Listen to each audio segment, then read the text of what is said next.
Bradley alcoholic. Right. Grateful to be here tonight. It's always nice to come back to the colony, and this is where it all started for me. My sobriety date is April 19th, 2017, which is the day that I came here. And it was there for a while. It was April 7th, I'm sorry, because that was the day that I went into detox, or the day I got out. And then I had about came in on the 19th, but I had changed my mind after being here for a little while. Changed my date because of my thinking had changed. I said the day that I came here was the day that my spiritual journey began. And it took me a while to fully connect with that, but this place has been vital to my recovery and it saved my life. And my addiction and all that, my alcoholism started, I wouldn't say at a young age. My mom was, she drank a lot. She was what you could call an alcoholic. My dad was a hard-working man. He was gone a lot. He was military. And but I think without that, I would have found alcohol. It was something that at a young age I was drawn to. I had my first drink. We were living overseas. I was probably around 9 or 10 years old, living in Japan. I went up to the mom and pop son's store and took a 24-ounce Budweiser. Put it on the counter, and she looked at me like I was crazy. I put the money on the counter, she took it, I grabbed that beer and I left, and I split it with one of my buddies. And I remember that was the first beer. We thought I was cool. We had a pack of Lucky Strikes. And then it was, my dad used to say, right, I was a little punk ever since that day. And we moved around a lot. And I remember my first big drunk was, I was probably around 13 years old, 14. I was watching Dazed and Confused, and my mom was a big-time enabler. I went up to her and I was watching this movie. I thought it'd be better if I had some beer. So I went and asked her to get me some beer. And she brought me back 2 40s, Colt 45. And I don't think I drank them both, but I drank enough to get drunk. And I remember that night was the first time I ever got drunk, and I loved it. So then I had an older brother. I started hanging out with him and his friends and doing your weekend warrior type stuff, drinking, having a little bit of fun, still going to school, want nothing too serious. Dabbled in a little bit of that other stuff, but I was just a young kid having fun. It hadn't gotten its grips yet. My mom and my dad divorced when I was the summer of 9th grade, and my dad said, you can come with me or you can stay with your mom. And I knew my mom's lifestyle. The last couple of years, she kind of let herself go. She was partying a lot, not coming home till early in the morning, getting DUIs. I knew if I went with her that I'd be in a lot of trouble, so I went with my dad, and he said, you got 4 choices of where we can move. He listed them off, and one of them he said, Key West, Florida. And I said, well, let's go to Key West. And we packed up and we were gone, I want to say about 2 weeks later, in the middle of summer of 9th grade. So I was on my way to Key West, and that was the beginning of the end.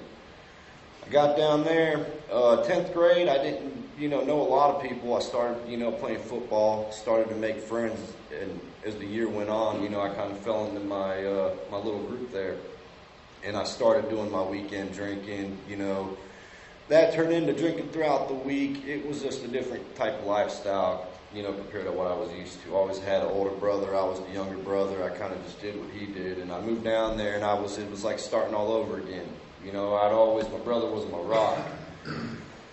And so I think I just let go of all control. I started drinking a lot.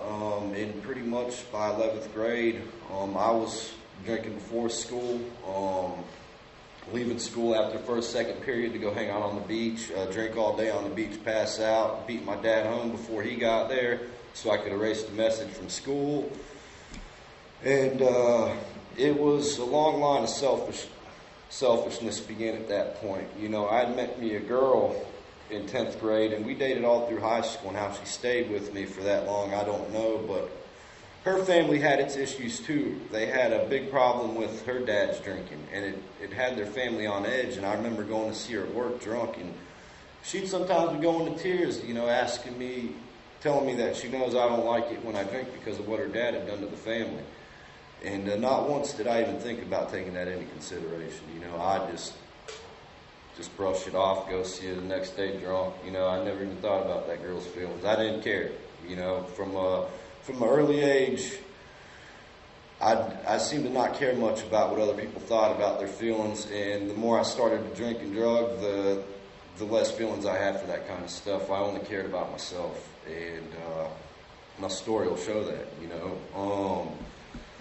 So with high school, they ended up kicking me out. They gave me all these chances. You know, I was no phenomenal athlete or anything, but I was okay, but I was also a good guy.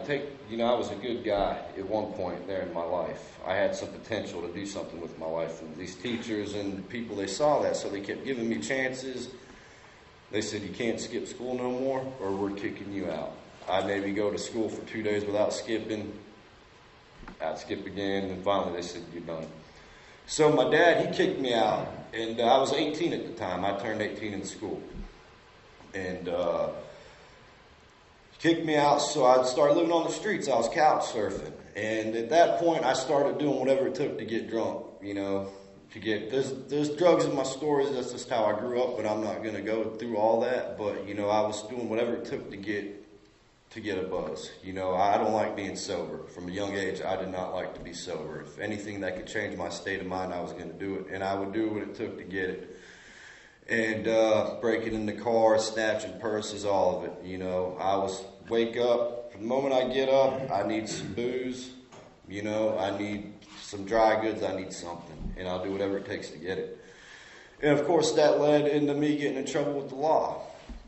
And I get locked up, get out. I remember getting out every time. The first thing I'd do is I'd walk to there was a little drugstore right down the road, Eckerd's. I'd walk in there and steal me some beers, run out the door.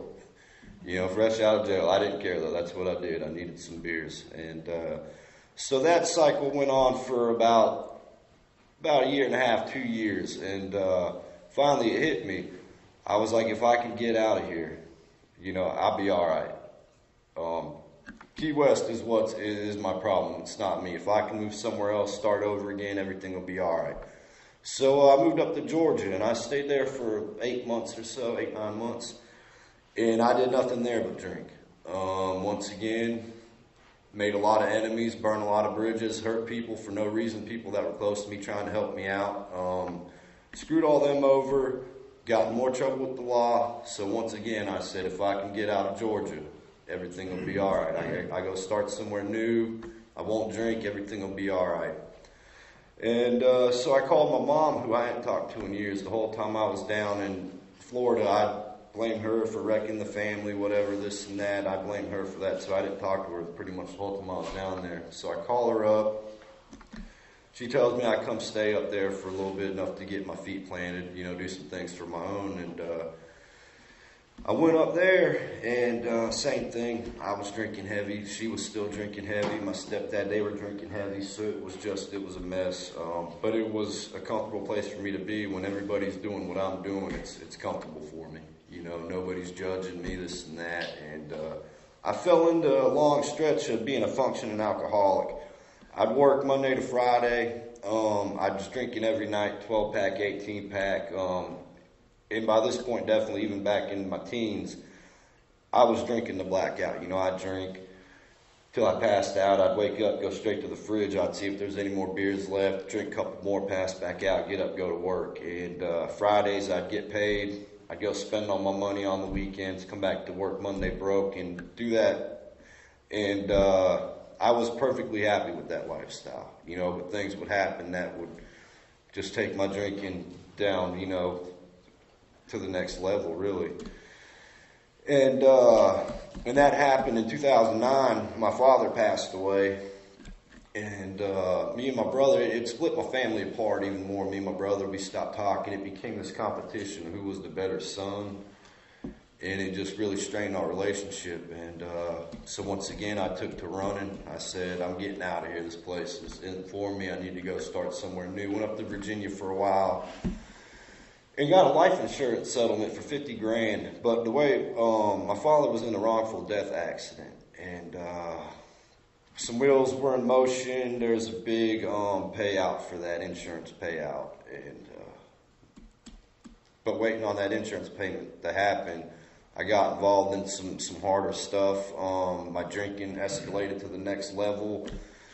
Moved up to Virginia to get away from that and just jumped right back into functioning alcoholic for a couple months. You know, I was working hard, but I was drinking hard. Just Monday to Friday, drink, work, drink, work, drink, work. That's all I did. And finally, that money comes through, and I'm not gonna lie, it was $250,000. And I took $125,000 and I put it in annuities and bonds and all that for my future to get some land, get a house, this and that. I wasn't gonna touch it. I took that other $125,000 and I put that in an account, and I bought me a car, and I started road tripping. And it was a lot of fun, but that was some lonely times. I'd get in my car, I'd drive anywhere down to New Orleans, stop in Alabama, go hit up New Orleans, Lafayette for a while, shoot back up to North Carolina. And I was doing this, I was running from me. You know, I was hitting these towns up, and the first thing I'd do is I'd park, I'd go to a bar. I'd go to have some fun, but I just end up getting so drunk, I'm stumbling back to the hotel room. And I'd wake up after a day or two in this hotel room. I wouldn't know what was going on, what I was trying to do. I just, irritable, restless, discontent. I'd take a quick shower, make a little coffee. I'd jump in my car, turn it on, start driving until I saw a sign for a town or something I might want to stop, pull in. Same thing. Just a day or two drinking myself to death and lonely. Couldn't talk to nobody, didn't want to talk to nobody. I was completely isolated. And that was the perfect thing for me to do, stay on the road. I was steadily running. Any responsibilities I had, I was leaving them back there, and I was moving on. And finally, I just was hitting dark spots, I guess. My spirit was bottoming out. I had nothing left in me. And a buddy of mine from Key West was living out in the mountains. And me and my brother were still fighting pretty hard. And I said, I'm just getting away. I'd never been out west, so I went out to the Rockies. And that was about a year and a half that I actually did okay. I went out there. I'd never been out west. I loved it. I was backpacking, and I was living a good life. Went up and backpacked all through Montana, up through Glacier. Spent like a month up there backpacking, and had a great time. And I made the mistake, and when I got done in Glacier, I said, I'm going to go back see my family. Come back to Moore County, and I got lost in about a year and a half haze. I couldn't even really tell you what happened, but a lot of bad stuff. You know, it wasn't good. Hurting family members, hurting people close to me, doing what I do best, isolating myself from the people that care. And I had the bright idea, like if I could get back to Colorado, things were good. You know, I was good out there. I'm going to go back to Colorado. So I went back in this town that had loved me. Last time I was there, they were about to get me for a couple years, and things were about to get really bad. You know, started out, I was working. I was actually lived out in the woods. I set me up a little camp about an hour out of the woods right off the river. And I'd ride my mountain bike in town and work, ride it back at night. And I was living pretty good there for a while. A buddy of mine was moving back down to Texas, to Austin, and wanted me to take over the lease on his apartment. And I had that money. I'd already blew through that $125,000. That was gone. And I had that money in annuities, and I was thinking, like, hey, you know what? I ain't even touching none of that money. I'm going to take some out. I'm going to pay off this lease. So, first I moved in. I paid delay. I was paying it month by month, and then it hit me. I was like, hey, look, I could pay off this 6 months, and I could just drink and fly fish. So that's what I did. I pulled out a big check, paid off my 6 months, and I drunk and I fly fished. I'd go to the liquor store every morning and get me a bunch of half pints of whiskey, 5 or 6 of them. I'd walk home. I'd get my pack. I'd throw some bottles in. I'd go fishing. And then, about later on in the day, I'd walk back. I'd finish the rest of my whiskey off, pass out, go get some more before the liquor store closed. And I did that for a while. And then, just like I do best, after a little while, I stopped going fishing. I just walked to the liquor store in the morning, get me a bunch of whiskey, walk back to the house, put a DVD on, drink myself to death. And, I only had 3 DVDs at the time, so I was watching the same DVDs every day over and over and over again. I wasn't even watching. I was just sitting. Jeremiah Johnson was one of them. I watched Jeremiah Johnson like twice a day, and it's a long movie. But, and I was seeing a girl at this. We'd been dating for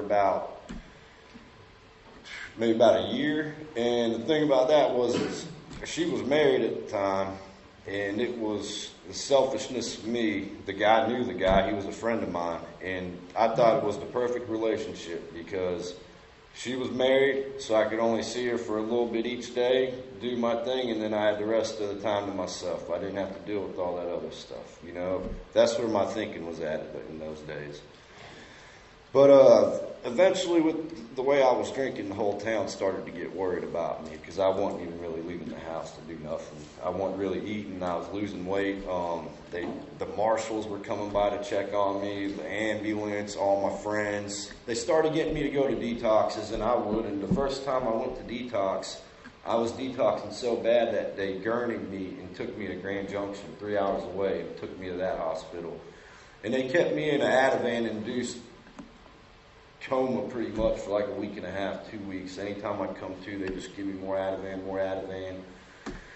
And I remember much of it, but they ended up letting me go after a couple weeks, said I was good, and I went back to Crested Butte, and I got back into drinking within no time, and progressed. I'd go to detox every couple weeks, you know, come out and do the same thing. And finally, one day, I was sitting there drinking my morning cocktails, and the girl I was seeing comes in crying.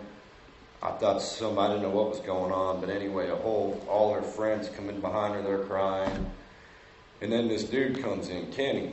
They called some guy up from Dallas to his intervention on me. And they wanted me to go to treatment in Dallas. And I wanted these people out of my living room. I wanted to get back to drinking and watching Jeremiah Johnson. But sure enough, I was on a flight to Dallas the next day. And I went to that, the day that I got to Dallas, they come pick me up from the airport, and I was lit up. I get to the treatment center, they got me in the weight room for like 2 hours. I'm drunk, I'm getting sobering up, and I see a hotel across the street. So I grab my stuff, I walk out, I go to the hotel, and they're trying to stop me, they're yelling at me, I'm crossing the road, and I go get me a room, and as I'm going to get in that hotel room, police come flying up on me, Fort Worth police, and they locked me up. The treatment center called the cops on me for being drunk in public. They locked me up overnight. They took my key from me, take me to jail.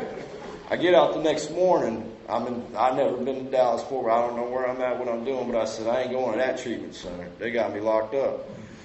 So I went and found this ratty little hotel room, and I held up there for a couple weeks till my drinking hit a really bad spot. And I called the guy from the treatment center to come get me, and he did. They got me in treatment that night, and I left 3 days later. And I remember when I told them I wanted to leave, they were trying to get me to stay, but man, there was a margarita bar. Well, it was a taco stand, but I call it margarita bar. I wasn't going there for the tacos, you know. But that whole time I was sitting there waiting for them to do that outtake to let me leave, I was already holding that margarita, and I was already there drinking it, and that's all I could think about. They let me out. I went straight back to the hotel, straight to that taco stand, margarita bar.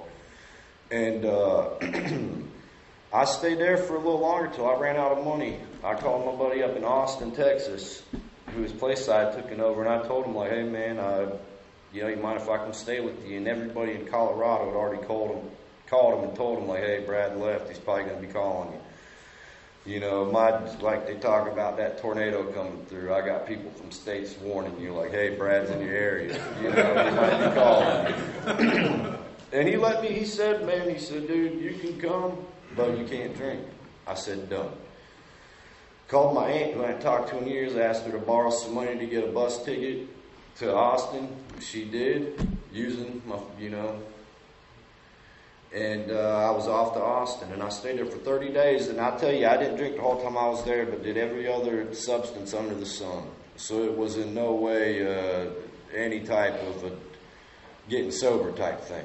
But I was telling everybody up in Colorado I wasn't drinking. He was telling everybody I wasn't drinking, so everybody thought I was doing good. So my girlfriend flew me back up. And I remember getting up there. I remember meeting her at the airport. And God, I was in a whole nother state at that point. I remember getting back into town, and I did good for a little bit, but I jumped right back into drinking. And my drinking escalated, and it escalated. And this town that had loved me at one point, they stopped they were a little wary of me. And the cops that used to just tell me to go home, you're drunk, I don't want to see you out again tonight, they started arresting me for everything. And I remember I got locked up for something, and they let me out. It was winter, and I had nowhere to go, and there was this guy, Tommy, old man Vietnam vet. I'd known him for a couple years out there. Good guy. His nephew come into town to take him hiking. Good little kid. He told me I could stay in a spare bedroom. And then I said, thank you, Tommy. And he had a big old 5-gallon jug of change. I had no money.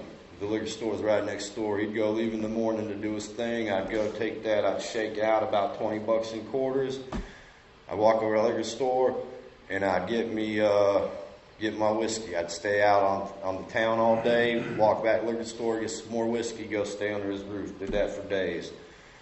Till finally one day he wasn't leaving to go do his morning thing, and I was, in the morning I'm sick until I get that stuff in me. I can't do anything. I remember the anxiety and the feeling, the tenseness, and just the stomach wanting to throw up, grabbing that jar and just shoving the whole thing in my backpack, walking down them steps and heading off. Went to my buddy's house, dropped it off there, got my change. And I did that for a couple days. He didn't notice it was gone. I was still going out, getting my change, getting my whiskey, drinking on the town, going back, sleeping under his roof at night. Did that for a couple days till one day I was out drinking with my buddies. I said, I'm going home. Went back. I was heading back home to go stop, get me some whiskey. I had a bunch of quarters in my pocket. And the cops fly up on me. I was drunk. I wasn't supposed to be. I was on bail. And they arrested me. I remember them asking me, too, like, why you got all these quarters on you? I don't remember what I told them, but I did. I had like 2 pockets full of quarters. And I remember, I started to think about that too after I started to sober up in jail. I had another seizure. I had a seizure in Austin when I was staying there for detoxing when I was sobering up there. And then I had another one when they locked me up about 2 days after being locked up. And I remember just thinking about what I'd done to Tommy. And I remember the cops come to see me about a week or 2 in the jail, and they brought it up, and I told them right off the bat, I was like, yeah, it was me. And to this day, I'll get into that too, though, but I end up getting out of jail. And at this point in time, nobody in that town even look at me. My girlfriend, she wants nothing to do, like she won't even look me in the eyes. The people that are letting me stay on their couch are the people when I first moved there, I wouldn't want nothing to do with. I looked at them, I was like, them some losers right there. But now they're the only people that will even talk to me. That's what this disease does to me. But they actually turn out to be good people. That's just me, not open-minded, closed off, like I already got my mind made up on about you, and if I don't know you.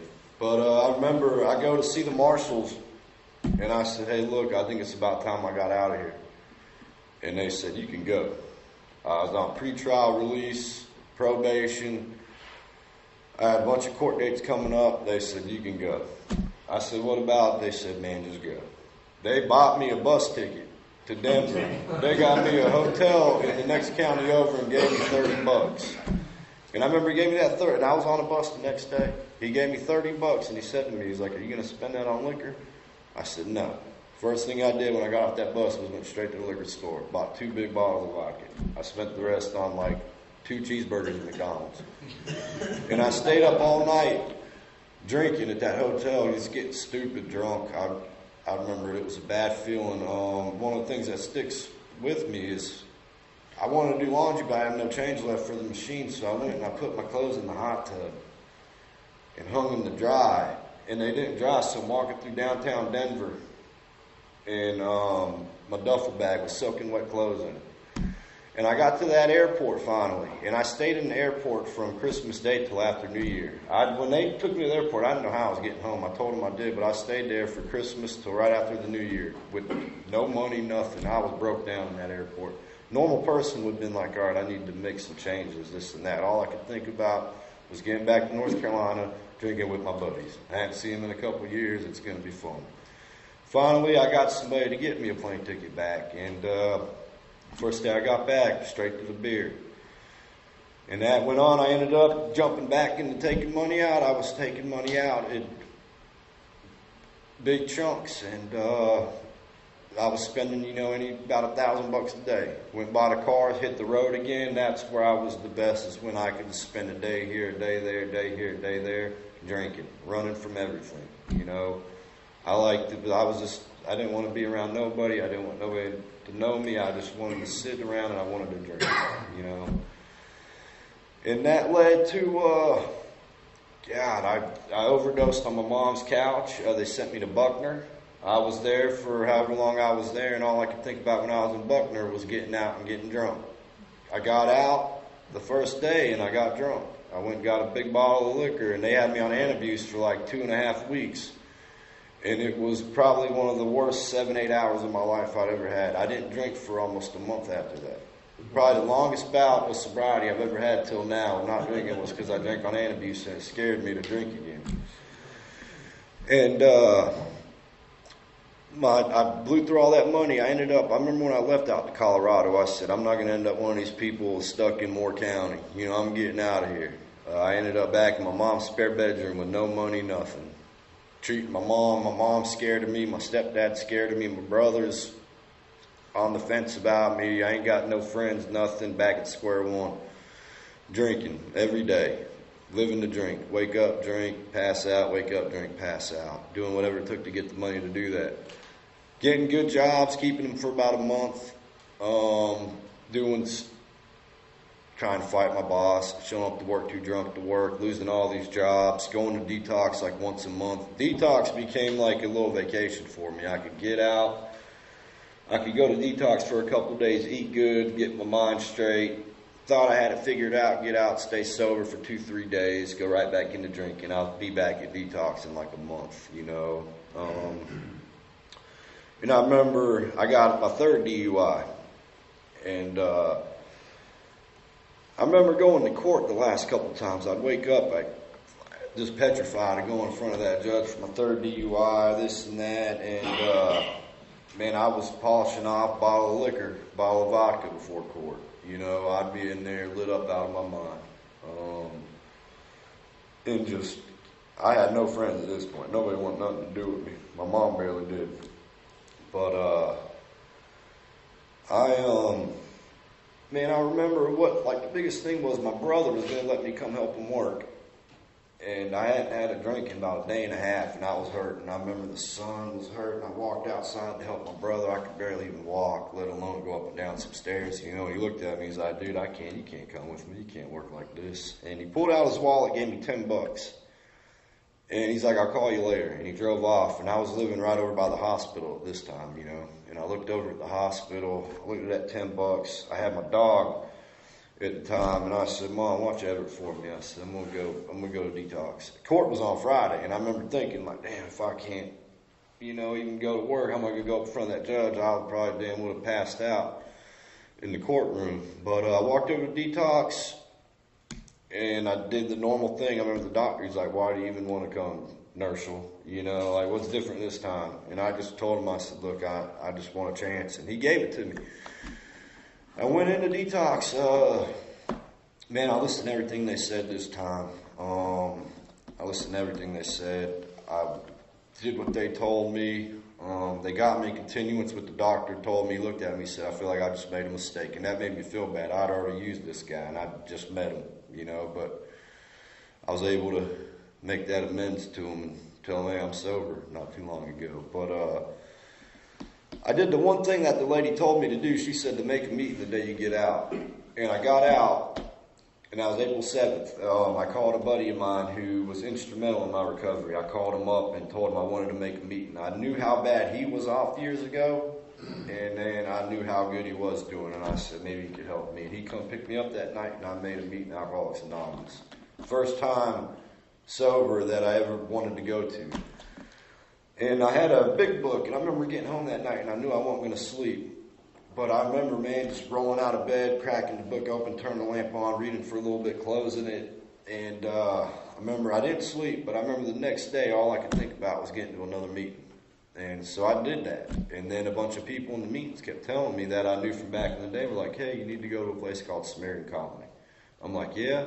They're like, that's where I went. Yeah, that's where I went. And I said, all right. So I started talking to Mark. And he gave me a bed date, told me to call him. So I started doing that. My bed date wasn't until May. But he called me up on like a Wednesday, told me to be here Friday. I said I can do that. Packed my bags up, and I was up here. And then, man, for 28 days, I got to sit there and work on my relationship with my higher power. I remember coming into this chapel every night and praying. I did, my book work back there in that classroom, and I'd sit there even when everybody was messing around. I was sitting in that classroom just listening to the audio, just writing stuff down like I took it serious. And every night you'd find me in here praying, reading. All the assignments they gave me to read, I'd come in here and read at night, man. It was a very spiritual feeling for me because I realized working steps just 1 through 3 in here that I've been walking through life without any kind of spiritual being. Like I was a selfish creature. I used to sit there, man. Sometimes I'd be like, man, am I possessed by a demon? Like some of the stuff I did and I thought like normal people don't do. But then I've come to find out a lot of people are like that, A lot of them found this rooms and they got to change their lives too. But I learned a lot about myself when I started to build that relationship with my higher power. My counselors here were great. Everything about this place saved my life. And that 4th and 5th step was huge. And sometimes I felt like I wasn't doing it good enough. Sometimes I felt like I was doing it too hard. But they told me, if I had surrendered my will over, then the thoughts that were coming to me weren't my thoughts. And so I was like, all right. So I did that 4th and 5th. And the next day, and they'd given me the opportunity to go to Samaritan House, which was good. So I got out of here. And I picked my sponsor while I was in here, got up with him, got right back on step 1. And that relationship I have with my sponsor now he's still my sponsor, got a grand sponsor. He's a great man. I've been over to this guy's house on the holidays to eat with his family. Nobody ever invited me up to their house to eat with their family on the holidays. They knew what they were getting but I don't know, I've been, but all about the Samaritan houses is, the good thing about that is I'm always surrounded by people at different levels of sobriety, and it reminds me of where I was at back in the beginning, where I was at in the middle, and where I'm at now. And one of the biggest things that I've learned is that I got to stay close to the program because even though sometimes I feel like I've surrendered my will, I know that can't be true half the time because I take my will back a lot, and I need to be reminded of that. And I come to these rooms, I'm like coming back here, service work is key. In that detox, I get to go to detox every other Monday now and do what those guys were doing for me. I get to go and do that now for other people. And so just the stuff that I get to do now because of my sobriety. And none of it would be possible. One of the big things that I've done is I started working for myself. I was about to switch jobs and do this other thing, and I knew it wouldn't be a good spiritual fit. And something just hit me and said, you got to have a little faith in yourself. And so I did. I had a little faith in myself, and it's worked out good so far. I never would have had, if I was drinking, I never would have done that. I was talking to Derek earlier. I said, man, I've been a follower my whole life. I'd be working for somebody, making somebody money my whole life if I was drinking. I don't want that responsibility. I've always ran away from responsibility. But I need to face that kind of stuff to keep sober. Like I need these things. I need to challenge myself. And I know that if I start drinking again, I'll lose all the stuff I've worked for in a matter of no time. Like it took me a while to get it. It won't take me long to lose it, And I need Alcoholics Anonymous, my higher power, my sponsor, and these good folks at Samaritan Colony. The fellowship too, all the guys that I met, I still know a lot of people that have made it from when I went through here. And man, the relationships I built with those guys, we talk. It's really some of the only people that I enjoy talking to on the phone, reminiscing about when we come through here and how we're doing. And I don't know, I thought when I was getting sober, man, that everything, I was like, all right, I've got the alcohol behind me, the drugs behind me, like life's about to be good. I'm about to have a bunch of money, this and that, but that's not the case. You take away the drugs and alcohol, and I'm not good at life. I'm not good with responsibilities. I'm not good at any type of balance in my life. I'm emotional. A lot of times I'm out to get myself. I act on emotion too much. Like I need to pause when agitated sometimes, step back and think about things. I don't do that enough. I used to never do it. I always reacted with anger. You catch me in a lie, I'm going to cover it up by coming at you. you know, insecure, I guess, I don't know. But I've learned all these tools and all this stuff, and only thanks to this program, this relationships with my family, they're great now.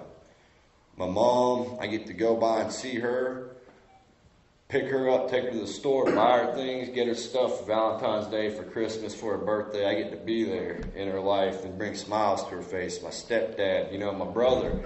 I got a little nephew now, a little niece. Well, I got 2 nieces and a little nephew. He'll be 3 in March.